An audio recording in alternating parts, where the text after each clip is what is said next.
ರಾಜ್ಯದಲ್ಲಿ ಇತ್ತೀಚೆಗೆ ಅದೇನಾಗಿದೆಯೋ ಗೊತ್ತಿಲ್ಲ, ಚಿಕ್ಕ ಪುಟ್ಟ ವಿಚಾರಗಳಿಗೆ ಸಂಬಂಧಪಟ್ಟಂತೆ ಕೋಮುಗಳ ಮಧ್ಯೆನೇ ಗಲಾಟೆ ಗದ್ದಲಗಳು ಏರ್ಪಾಡಾಗ್ತಾ ಇದೆ.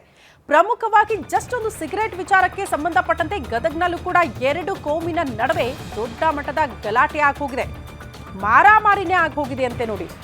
ಎರಡು ಕೋಮಿನ ಸಂಘರ್ಷಕ್ಕೆ ಕಾರಣ ಆಗಿದೆ ಸಿಗರೇಟ್ ವಿಚಾರ.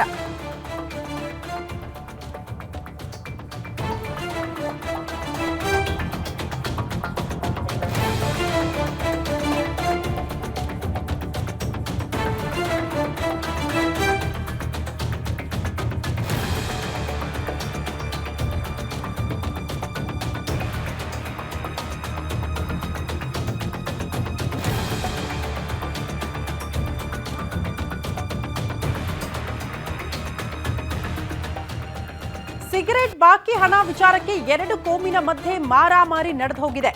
ಎರಡು ಕೋಮಿನ ಸಂಘರ್ಷಕ್ಕೆ ಸಿಗರೇಟ್ ಬಾಕಿ ಹಣ ವಿಷಯ ಕಾರಣ ಆಗಿದೆಯಂತೆ. ಗದಗ್ನ ಶಿರಹಟ್ಟಿ ಪಟ್ಟಣದ ತಳಗೇರಿ ಬಡಾವಣೆಯಲ್ಲಿ ಈ ರೀತಿ ಮಾರಾಮಾರಿ ಆಗಿದೆ ಅನ್ನೋದರ ಮಾಹಿತಿ. ಮಾರಾಮಾರಿಯಲ್ಲಿ ಸರಿಸುಮಾರು 6ಕ್ಕೂ ಹೆಚ್ಚು ಜನ ಗಂಭೀರವಾಗಿ ಗಾಯಗೊಂಡಿದ್ದಾರಂತೆ. ವಿಷಯ ಚಿಕ್ಕದು, ಬಟ್ ಇನ್ಯಾವುದೋ ದ್ವೇಷ ಆಯ್ತಾ ಗೊತ್ತಿಲ್ಲ. ಒಟ್ನಲ್ಲಿ ಸಮಾಜದ ಸಾಮರಸ್ಯವನ್ನ ಕದಡುವ ಪ್ರಯತ್ನಗಳು ಮೇಲಿಂದ ಮೇಲೆ ಬಹುತೇಕ ಕಡೆ ಆಗ್ತಾನೆ ಇದೆ. ಇಲ್ಲೂ ಕೂಡ ಸಿಗರೇಟ್ ನೆಪ, ಬಟ್ ಯಾವ ಕಾರಣಕ್ಕೆ ಎರಡು ಕೋಮಿನ ಮಧ್ಯೆ ಈ ರೀತಿ ಮಾರಾಮಾರಿ ಆಯಿತೋ ಗೊತ್ತಿಲ್ಲ. ಹೊಡಿಬಡಿ ಆಗಿದೆ, ಅದರಲ್ಲಿ 6 ಜನ ಗಂಭೀರವಾಗಿ ಗಾಯಗೊಂಡಿದ್ದಾರೆ ಅನ್ನೋದ್ರ ಬಗ್ಗೆ ಮಾಹಿತಿ ಸಿಗ್ತಾ ಇದೆ. ಈ ರೀತಿ ಒಂದು ಗ್ರಾಮಗಳಲ್ಲಿ ಎರಡು ಕೋಮಿನ ಮಧ್ಯೆ ಗಲಾಟೆ ಆಗ್ಬಿಟ್ರೆ ಅಲ್ಲಿನ ಪರಿಸ್ಥಿತಿ ಹೇಗಿರುತ್ತೆ ಅನ್ನೋದನ್ನ ನೀವು ಊಹೆ ಮಾಡೋಕ್ಕಾಗಲ್ಲ. ಯಾಕಂದ್ರೆ ಬೆಳಗ್ಗೆದ್ದು ಅವ್ರ ಮುಖಾನೇ ನೋಡಬೇಕು, ಅವ್ರ ಜೊತೆನೇ ಓಡಾಡಬೇಕು. ಈ ರೀತಿ ನೀವು ದ್ವೇಷ ಬೆಳೆಸ್ಕೊಂಡು ಹೊಡೆದಾಡೋದು ಎಷ್ಟರ ಮಟ್ಟಿಗೆ ಸರಿ ಅನ್ನೋದು ಪ್ರಶ್ನೆ. ಚಿಕ್ಕದಾಗಿ ಶುರುವಾಗುತ್ತೆ ಗಲಾಟೆ, ನಂತರ ಅದು ಕುಟುಂಬಗಳಿಗೆ ವ್ಯಾಪಿಸುತ್ತೆ, ನಂತರ ಧರ್ಮಗಳಿಗೆ ವ್ಯಾಪಿಸುವ ಆತಂಕ. ಇಲ್ಲೂ ಕೂಡ ಎರಡು ಕೋಮು ಅನ್ನುವಂಥ ವಿಚಾರಗಳು ಮುನ್ನೆಲೆಗೆ ಬರ್ತಾ ಇದ್ದಂತೆ ಸಹಜವಾಗಿ ಆತಂಕದ ಪರಿಸ್ಥಿತಿ ದೃಶ್ಯ ನೋಡ್ತಾ ಇದ್ದೀರಿ. ಹೊಡೆದಾಡ್ತಿದ್ದಾರೆ ಸಿಗರೇಟ್ ಬಾಕಿ ಹಣದ ವಿಚಾರಕ್ಕೆ ಸಂಬಂಧಪಟ್ಟಂತೆ.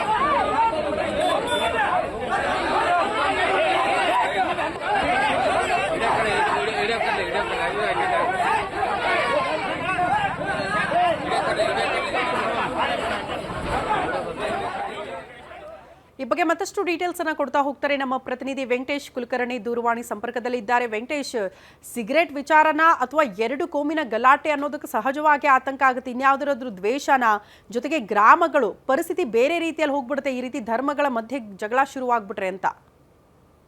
ಖಂಡಿತವಾಗ್ಲೂ ಶ್ರುತಿ, ಈ ಒಂದು ಘಟನೆ ಏನಿದೆ ಇದು ಏನು ಗದಗ ಜಿಲ್ಲೆ ಶಿರಹಟ್ಟಿ ಪಟ್ಟಣದ ತಳಗೇರಿ ಬಡಾವಣೆಯಲ್ಲಿ ಎರಡು ಗುಂಪುಗಳ ಮಧ್ಯೆ ಮಾರಾಮಾರಿ ನಡೆದಿರ್ತಕ್ಕಂಥದ್ದು. ಮಾರಾಮಾರಿ ದೊಡ್ಡ ವಿಷಯಕ್ಕೆ ನಡೆದಿಲ್ಲ, ಕೇವಲ ಒಂದು ಸಿಗರೇಟ್ ಬಾಕಿ ಹಣಕ್ಕೆ ಈ ಒಂದು ಘಟನೆ ನಡೆದಿರ್ತಕ್ಕಂಥದ್ದು. ಏನು ಅಬ್ದುಲ್ ಗನಿ ಅಂತಕ್ಕಂಥವ್ರು ಒಂದು ಬೀಡಾ ಅಂಗಡಿ ಇಟ್ಕೊಂಡಿರ್ತಾರೆ. ಬೀಡಾ ಅಂಗಡಿಯಲ್ಲಿ ಪ್ರತಿನಿತ್ಯವೂ 5 ಜನ ಅಂದ್ರೆ ಮೈಲಾರಪ್ಪ ಕಪ್ಪಣ್ಣವರ್, ರವಿ ಕಪ್ಪಣ್ಣವರ್, ವಿರೂಪಾಕ್ಷಿ ಹಿರೇಮಠ್ ಸೇರಿದಂತೆ ಅವರ ಸ್ನೇಹಿತರು ಪ್ರತಿನಿತ್ಯವೂ ಏನು ಅಬ್ದುಲ್ ಗನಿ ಅವರ ಅಂಗಡಿಯಲ್ಲಿ ಸಿಗರೇಟ್ ಅನ್ನ ಸೇರ್ತಾರೆ. 2500 ರೂಪಾಯಿ ಅಷ್ಟು ಬಾಕಿ ಆಗಿರ್ತದೆ. ಸೊ ಬಾಕಿಯನ್ನ ಕೊಡದೆ ಪಕ್ಕದ ಅಂಗಡಿಯಲ್ಲಿ ಸಿಗರೇಟ್ ತಗೊಂಡ್ರು ಅನ್ನುವಂತ ವಿಚಾರಕ್ಕೆ ಸಂಬಂಧಪಟ್ಟಂತೆ ಅಬ್ದುಲ್ ಗನಿ ನನ್ನ ಹಣವನ್ನ ನನಗೆ ವಾಪಸ್ ಕೊಡಿ, ಬಾಕಿ ನೀವು ಉಳಿಸ್ಕೊಂಡಿರ್ತಕ್ಕಂಥ ಬಾಕಿ ಹಣ ವಾಪಸ್ ಕೊಡಿ ಅನ್ನುವಂತ ಮಾತನ್ನ ಕೇಳಿದಂತ ಸಂದರ್ಭದಲ್ಲಿ ದೇವಪ್ಪ ಮತ್ತು ಅವರ ಸಹಚಾರ ಮಧ್ಯೆ ಒಂದು ವಾಗ್ವಾದ ನಡೀತು. ವಾಗ್ವಾದ ವಿಕೋಪಕ್ಕೆ ತಿರುಗಿ ಉದ್ವಿಗ್ನ ಪರಿಸ್ಥಿತಿ ನಿರ್ಮಾಣ ಆಗುತ್ತೆ. ಅದಾದ ಬಳಿಕ ಶಿರಹಟ್ಟಿ ಪೊಲೀಸರು ಸ್ಥಳಕ್ಕೆ ಆಗಮಿಸಿ ಪರಿಸ್ಥಿತಿಯನ್ನ ತಿಳಿಗೊಳಿಸಿರ್ತಕ್ಕಂಥದ್ದು. ಶ್ರುತಿ, ಒಟ್ಟಾರೆಯಾಗಿ ನೋಡುವುದಾದ್ರೆ ಇದು ಒಂದು ಸಣ್ಣ ವಿಷಯಕ್ಕೆ ಆರಂಭ ಆದಂತ ಜಗಳ ದೊಡ್ಡ ಮಟ್ಟಕ್ಕೆ ಹೋಗಿರ್ತಕ್ಕಂಥದ್ದು. ಏನು ಮೈಲಾರಪ್ಪ ಕಪ್ಪಣ್ಣವರ್, ರವಿ ಕಪ್ಪಣ್ಣವರ್, ವಿರೂಪಾಕ್ಷಿ ಹಿರೇಮಠ್ ಸೇರಿದಂತೆ ಸುಮಾರು 5 ಜನ ಈ ಒಂದು ಘಟನೆಯಲ್ಲಿ ಗಾಯ ಆಗಿರ್ತಕ್ಕಂಥದ್ದು. ಗಾಯಾಳುಗಳನ್ನ ಗದಗ ಆಸ್ಪತ್ರೆಗೆ ಸೇರಿಸಲಾಗಿರ್ತಕ್ಕಂಥದ್ದು. ಒಟ್ಟಾರೆಯಾಗಿ ಸಿಗರೇಟ್ ಬಾಕಿ ಹಣ ಕೊಡುವಂತ ವಿಚಾರಕ್ಕೆ ಈ ಒಂದು ಗಲಾಟೆ ನಡೆದಿರ್ತಕ್ಕಂಥದ್ದು. ಪೊಲೀಸರು ಎರಡೂ ಕೋಮಿನ ಮುಖಂಡರ ಜೊತೆ ಮಾತನಾಡಿ ಮತ್ತು ಏನು ಗಲಾಟೆಯಲ್ಲಿ ಭಾಗಿಯಾಗಿದ್ರು ಅವರ ಕುಟುಂಬಸ್ಥರನ್ನ ಕರೆಸಿ ತಿಳಿ ಹೇಳ್ತಕ್ಕಂಥ ಪ್ರಯತ್ನ ಮಾಡುವ ಮೂಲಕ ಈ ಒಂದು ಗಲಾಟೆ ಆಗಿತ್ತು, ಗಲಾಟೆಗೆ ತಿಳಿಗೊಳಿಸಿದ್ದಾರೆ ಅನ್ನುವಂಥದ್ದು ಶ್ರುತಿ. ಓಕೆ ವೆಂಕಟೇಶ್, ಧನ್ಯವಾದಗಳು ತಮ್ಮೆಲ್ಲ ಮಾಹಿತಿಗೆ.